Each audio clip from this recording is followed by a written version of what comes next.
Hey, what's up? Dusk the Viking here. The new Nightmare mode is out. I want to talk about that and give you my impression, the good, the bad, the great, and the new map a little bit.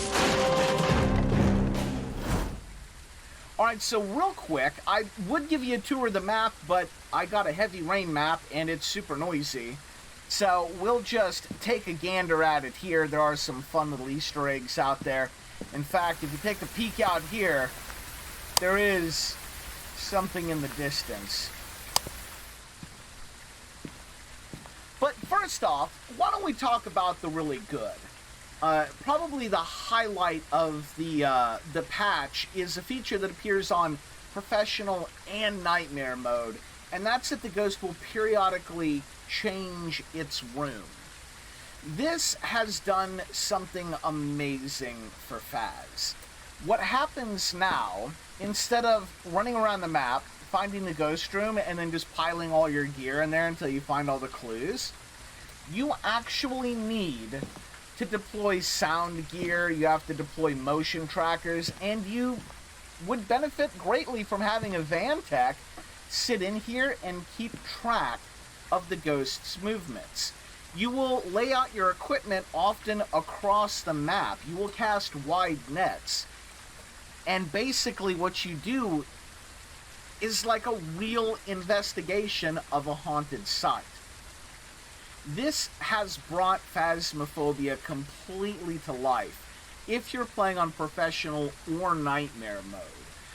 I'm so glad that it is apparent in Professional, because Nightmare mode might be too much for some players, especially if you're still learning some aspects of the game.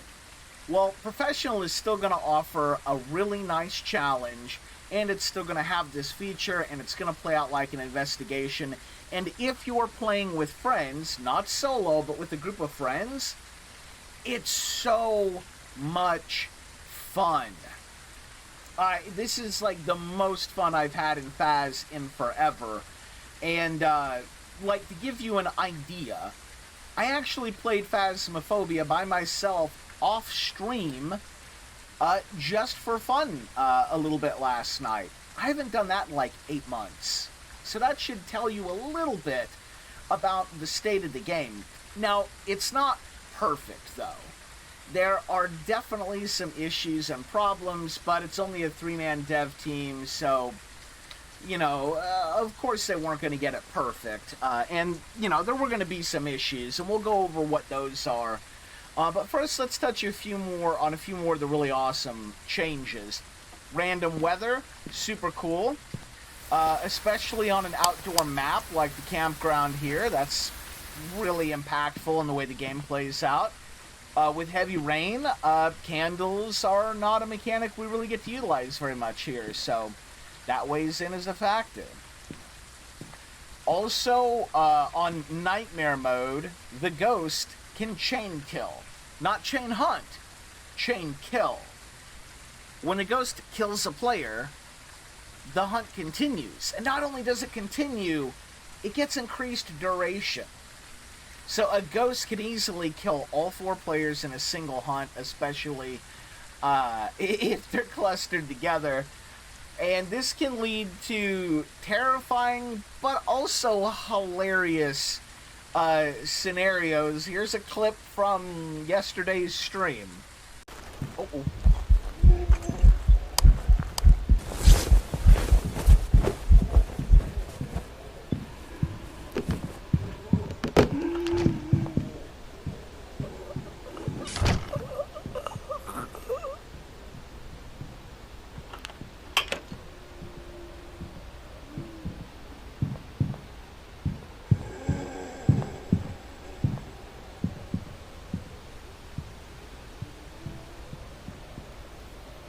So I basically barely survived. I don't know how, but I did.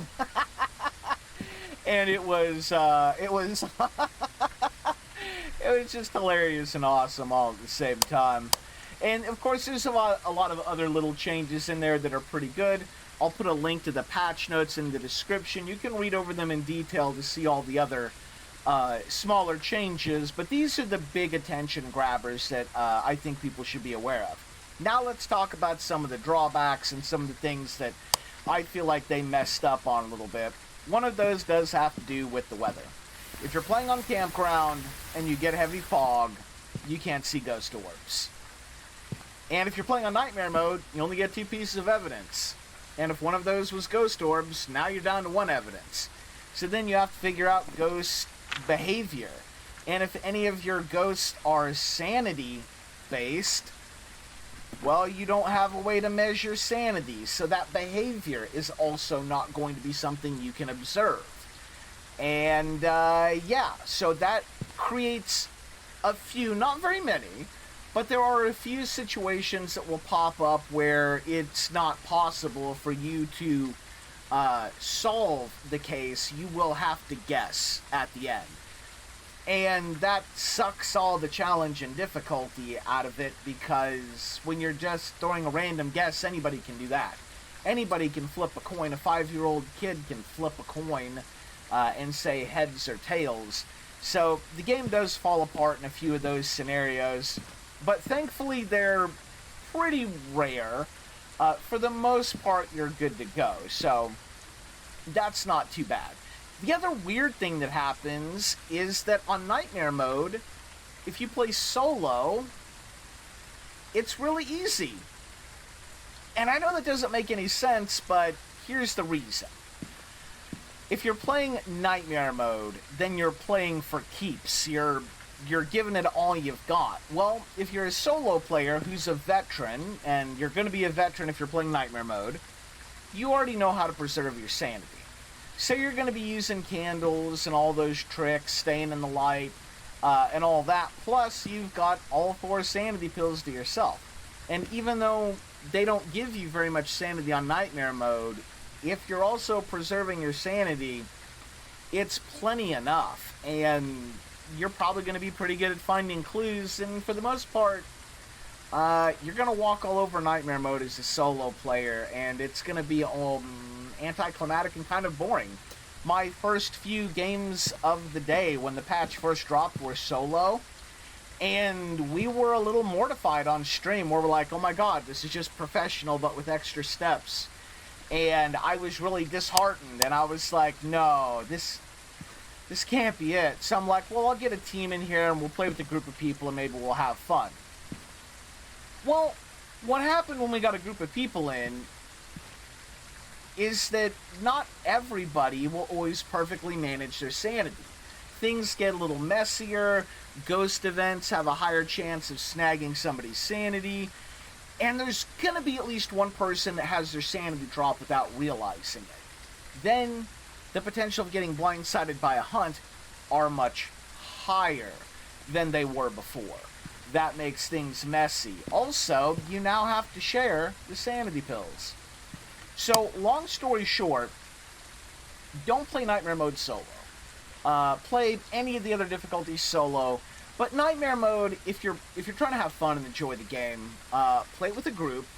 It's fun, it's crazy, and it's a blast, and I've been enjoying it. There's also one last thing that I want to point out, and it's a little bit of a nitpick. It's not huge. But, you know, they had to wall in the campground because Phasmophobia doesn't work well with just a full-on outdoor map. Well, I don't know why. They went with barbed wire, and it makes this look like some kind of juvenile detention facility or refugee camp. Like, there are plenty of, like, wooden rustic fences that would have looked amazing here, like all of these.